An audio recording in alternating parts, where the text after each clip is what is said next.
최순실 게이트와 관련해 대기업 총수가 구속된 건 이번이 처음으로 이 부회장은 내일 다시 특검에 소환됩니다. 먼저 전기영 기자입니다. 법원이 오늘 새벽 5시 반쯤 이재용 삼성전자 부회장에 대한 구속영장을 발부했습니다. 한정석 서울중앙지법 영장전담 판사는 새롭게 구성된 범죄 혐의 사실과 추가로 수집된 증거 자료 등을 종합할 때 구속의 사유와 필요성이 인정된다고 밝혔습니다. 어제 열린 영장실질심사에서 이 부회장 측과 특검은 7시간 반에 걸쳐 치열한 법리 공방을 벌였습니다. 신문을 마친 법원은 이후 검토에 들어갔고 총 19시간에 이르는 심사 끝에 영장을 발부했습니다. 신문을 마치고 서울구치소에 대기하고 있던 이 부회장은 그대로 구치소에 수감됐습니다. 이 부회장은 현재 수의를 입고 구치소 내 독방에 수감돼 있습니다. 이 부회장과 함께 영장실질심사를 받은 박상진 삼성전자 사장은 구속영장이 기각돼 오늘 새벽 구치소를 나와 집으로 돌아갔습니다. 박 사장에 대해서는 법원이 총수의 지시에 따라 맡은 역할을 수행한 대리인으로 판단한 것입니다. 특검은 내일 구속된 이 부회장을 소환해 조사할 계획입니다.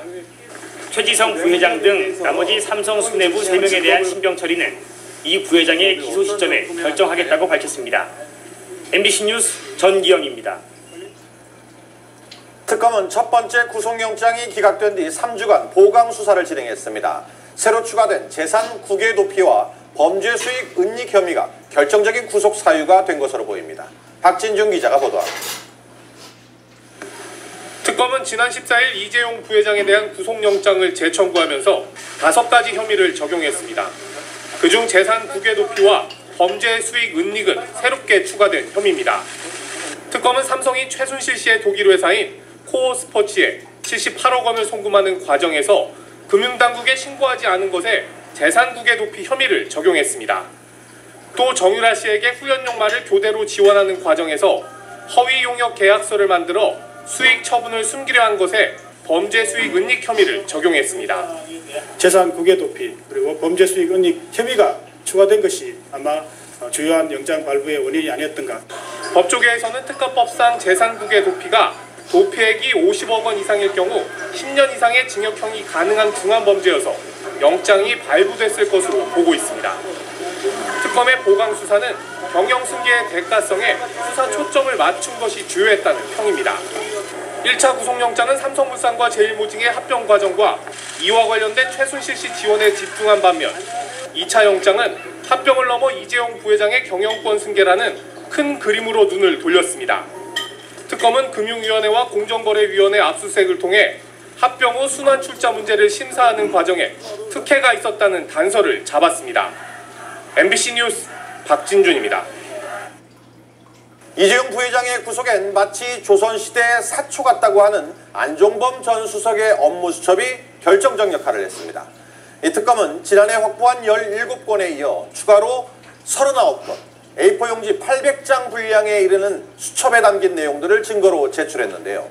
어떤 내용이 담겼길래 이 철옹성 같던 삼성의 방어벽이 무너진 건지 김태윤 기자가 취재했습니다. 이재용 부회장에 대한 1차 구속영장이 기각된 뒤 특검은 보강 수사를 통해 안종범 전 수석의 업무 수첩 39건을 확보했습니다.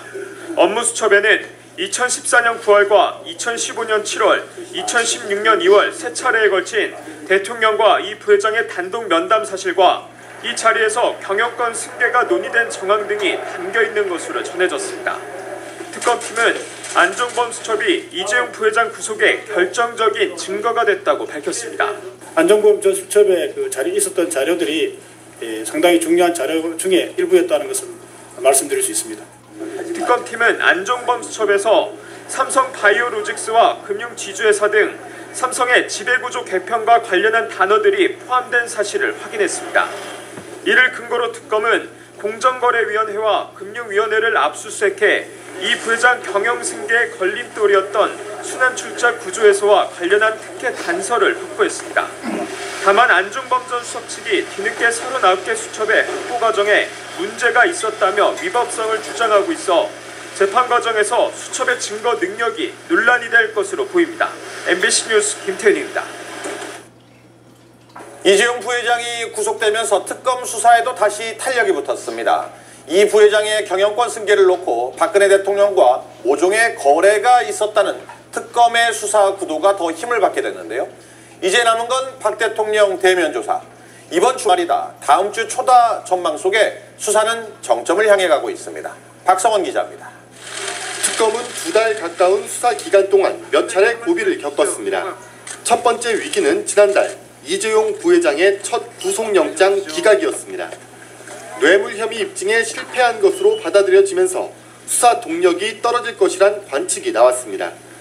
이 부회장의 영장을 재청구하는 것은 우리 경제의 악재가 될 수 있다는 재계의 우려도 적지 않은 부담이었습니다. 하지만 이 부회장이 구속되면서 일단 이 같은 우려와 비판은 잦아들게 됐습니다.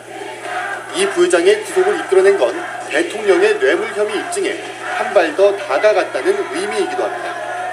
특검팀은 이 부회장의 구속을 발판으로 대통령 대면 조사에 총력을 다한다는 방침입니다. 현재 대면 조사를 위해 청와대 측과 계속 물밑 접촉을 벌이고 있는 것으로 알려졌습니다. 이르면 이번 주말 또는 다음 주 초 비공개 조사가 진행될 것이란 전망도 나오고 있습니다. 날짜의 통지 여부나 이런 부분들도 현 단계에서는 드릴 말씀이 없습니다. 특검팀은 여세를 몰아 청와대 압수수색까지 다시 추진하겠다는 뜻도 밝혔습니다. 청와대 압수수색에 대해 각하 결정을 내린 법원의 판단에 불복해 서울 고법에 항고할지 여부를 검토 중이라고 덧붙였습니다. MBC 뉴스 박성원입니다.